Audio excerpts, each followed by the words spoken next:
Parkinson's Law. The observation stated by C.N. Parkinson on the 19th of November, 1955, is as follows. Work expands as to fill the time available for its completion.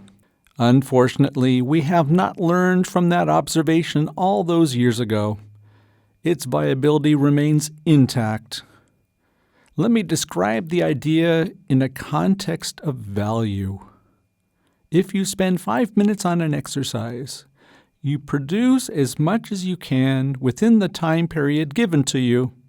Were the 5 minutes ideal? Not especially. The question is, what is good enough? If you were to have 1 hour to complete the exercise, would the value produced be 12 times better? Could be, but it's not the rule. Let's go through the scenario. You have an exercise to perform, and you think it will take you a couple of hours, and you have 2 weeks to complete it.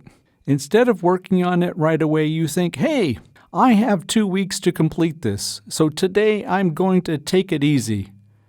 The 1 day becomes a week very quickly, and you receive some other tasks to perform as well. We have reached the deadline, and you really have a dilemma. The task you thought would take only 2 hours has proven to be much more complicated, and you need the intervention of someone else, and they are not reachable. Sound familiar? How do we manage this in an agile fashion? We cannot plan for 100% because no one works 100%.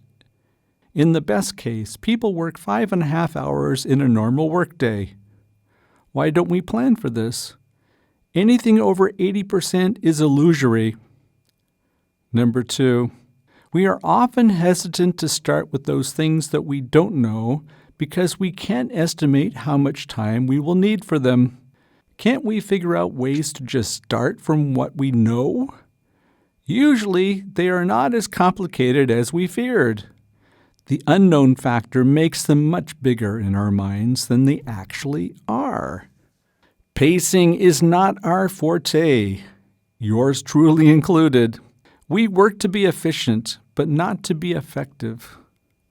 There is something to be said about working on those things we can do and blocking the rest from our minds. Alas, if it was only that simple.